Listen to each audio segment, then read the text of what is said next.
Olá, pessoal! Somos estudantes de licenciatura em Ciências Biológicas do Instituto Federal de Brasília, campus Planaltina. Meu nome é Maria Tereza e, junto com as minhas colegas Dinailza e Thalita, falaremos um pouco sobre a deficiência auditiva, para compor a nota parcial da disciplina de Educação para a Diversidade. Organizamos os tópicos a ser discutidos em primeiro, o que é a deficiência auditiva, os tipos de surdez, adequações para a aprendizagem, metodologias ativas e, por fim, as referências bibliográficas. Para iniciar, nós vamos entender o que é a deficiência auditiva. Nós trouxemos essa definição a partir do artigo intitulado de Classificação Internacional de Funcionalidade, Incapacidade e Saúde em Adultos e Idosos Usuários de Serviço de Audiologia, que foi publicado em 2021, um artigo recente, na revista Cefac, que é o Centro de Especialização em Fonoaudiologia Clínica, pelas autoras Valquíria Souza e Stella Lemos, que são da Universidade Federal de Minas Gerais. Logo na introdução do artigo, elas trazem a definição de deficiência auditiva a partir dos dados divulgados pela OMS, trata a deficiência auditiva como um termo abrangente, porque ele pode ocorrer em uma ou ambas as orelhas, e por diferentes tipos, e também podem ocorrer por diferentes causas. E a gente vai ver um pouco mais sobre isso nos próximos slides. Bom, a partir daqui eu estarei utilizando a sigla DA para facilitar, o entendimento do conteúdo, para se referir à deficiência auditiva. Então, agora nós veremos um pouco sobre a diferença entre surdez e deficiência auditiva.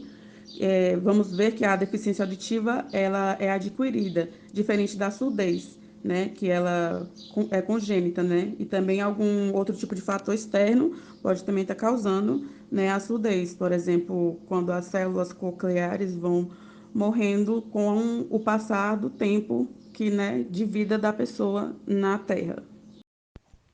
Então, essa estrutura que eu citei, a cóclea, ela está localizada aí na imagem, vocês podem ver aí à direita da figura, que ela parece uma concha, de um caracol. Inclusive, essa foi a inspiração, para o nome dessa estrutura do nosso ouvido, que é tão importante para fazer essa transformação dessas ondas mecânicas que chegam, ao nosso ouvido e transformar elas em sinais elétricos, que no caso seria a informação para o nosso cérebro. Essas ondas, elas chegam ao ouvido externo, que é essa estrutura à esquerda do vídeo, onde fica localizado o pavilhão auditivo, que são essas dobrinhas que a gente pode ver aqui nas nossas orelhas, são dobrinhas fofinhas também. Depois elas são conduzidas, pelo canal auditivo e chegam ao ouvido médio. E esse ouvido médio, ele funciona como se fosse um amplificador, Ele tem os ossículos e esses ossículos amplificam essas ondas para fazer elas chegar até a cóclea, E aí as células cocleares ali que vai acontecer essa transformação dessas ondas nesses sinais elétricos, Que vão ser conduzidos por esse nervo auditivo, que é essa estrutura amarela próxima à cóclea. Vai levar essa informação até o cérebro, E isso permite as pessoas se comunicarem. Vamos ver agora alguns tipos de deficiência auditiva. Ela pode ser condutiva, onde os sons ao redor podem estar viajando, com toda eficiência, as ondas, através da orelha externa e média. Só que aí pode causar algum tipo de cerume, no ouvido, alguma coisa assim, que vai fazendo as células cocleares irem morrendo. Já a perda auditiva neurosensorial, ela vai acontecendo progressivamente, ao longo do tempo, a mudança de faixa etária, E ela é mais comum também em idosos, Essa é a consequência do envelhecimento, da morte dessas células cocleares. E aí temos também o tipo de deficiência auditiva mista, que seria a combinação dessa perda auditiva condutiva com a neurosensorial, porque elas podem ter sido provocadas por danos na orelha externa e interna. Então, podem ocorrer de diversas formas.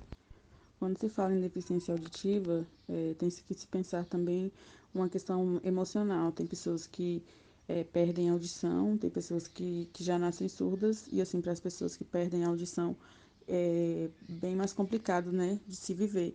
E isso aí também vai se agravando dentro do quadrante de contexto social que a pessoa se encontra, por uma questão de raça, cor, sexualidade, isso aí também acaba acontecendo. E, por fim, dentro do artigo da professora Rafaela Heck, né, ela é professora da Universidade de Ciências da Saúde de Porto Alegre, no Rio Grande do Sul. Ela publicou um artigo, né, intitulado de Discriminação Social em Adultos com Deficiência Auditiva no Serviço de Saúde Brasileiro, abordando isso a partir do resultado da Pesquisa Nacional de Saúde na revista Ciência e Saúde Coletiva. Né? Essa revista ela tem classificação de Qualis A1, que é a mais elevada, né, que um periódico pode receber, ou seja, as informações que estão contidas dentro desse material, né, tem uma categoria mais precisa, né, o conteúdo tem um maior fator de impacto, né, para a sociedade e também há muita precisão na análise de dados, né, antes da publicação desses artigos. Essa professora, Rafaela Heck, ela fez esse projeto aí junto com algumas outras pessoas também, né? E dentro disso, elas perceberam que há uma questão de autodiscriminação da pessoa surda, e aí, junto a isso, a questão da pessoa ser uma pessoa surda e negra, né? Apresentam uma maior associação de discriminação consigo mesmos. E aí, essas pessoas, né, que têm essa perda auditiva, que são pretas, e aí elas acabam apresentando umas limitações, né, nas atividades da vida diária por conta da perda auditiva, e aí também a discriminação, né, questão de já é difícil para uma pessoa que ou para uma pessoa negra que ouve encontrar emprego, se virar na vida. E imagine para uma pessoa que já tem uma deficiência auditiva, fora a questão do preconceito que existe. Então, isso aí dificulta muitas coisas e nós temos que pensar estratégias, né, de enfrentamento a essa discriminação, porque dentro do artigo elas relatam, né, que as profissionais da saúde estavam negligenciando essas pessoas também de diversas formas. E assim, implementar políticas públicas que possam mudar esse cenário, né, desse preconceito, tanto racial quanto de algum tipo de deficiência ou da comunidade LGBT em geral, né? Eu acredito que dá sim para a gente tentar fazer um mundo melhor. Olá, eu sou a Thalita. Eu vou estar explicando algumas adequações para a aprendizagem que podem estarem utilizando para o aluno com deficiência auditiva. O decreto 5.626 de 2005 dispõe sobre a língua brasileira de sinais Libras e estabelece algumas adequações para a aprendizagem do aluno com deficiência auditiva, como disciplina obrigatória nos cursos de licenciatura e fonoaudiologia, nas instituições públicas e privadas. Também estabelece que tem que ter professor de Libras ou intérprete em sala de aula, acesso à sala de recurso em turno contrário ao aluno, atender às necessidades específicas dos alunos, desde as séries iniciais até o ensino superior. Adequação para a aprendizagem.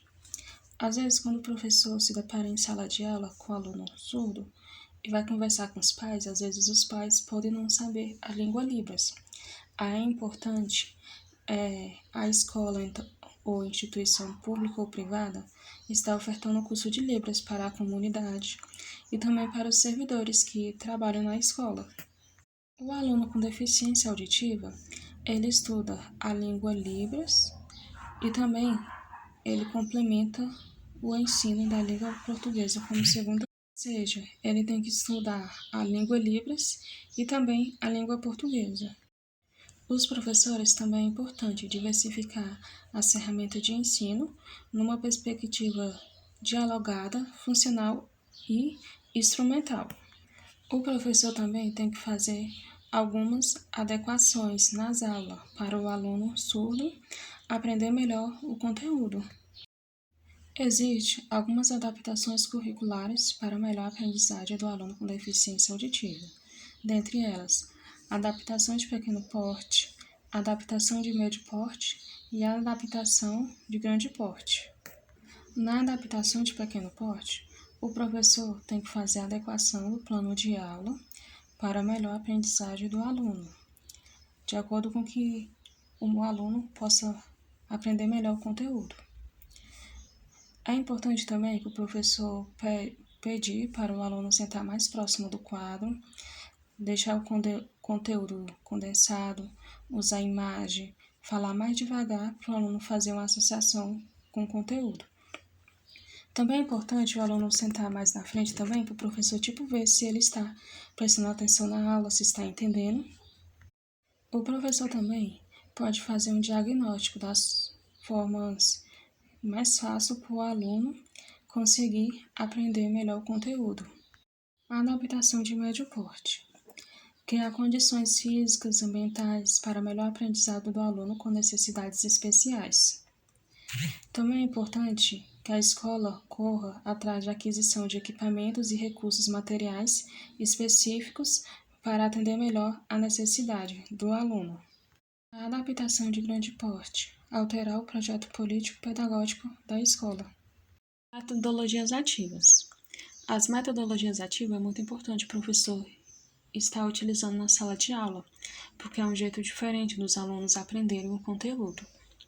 As metodologias ativas têm o papel de deixar ciente na mente dos alunos que eles devem conhecer e se reconhecerem como protagonista do seu próprio processo de aprendizado, principalmente no ensino superior. O professor os provoca a pensar e passa a ser um facilitador, ensinando aos alunos a serem críticos, a resolverem problemas e refletirem. Metodologias ativas têm o potencial de levar os alunos à aprendizagem por meio de experiência impulsora do desenvolvimento da autonomia, da aprendizagem e do protagonismo. O objetivo da aplicação da metodologia ativa é deixar claro para todos os envolvidos as propostas metodológicas, como exemplo, estudo de caso, problematização da realidade, mapas conceituais e tecnologias. Na metodologias ativas tem todo um processo, como o professor mediador, o aluno no centro da aprendizagem, autonomia, trabalho em equipe, engajamento e cooperação, reflexão, aprendizagem baseado em problemas.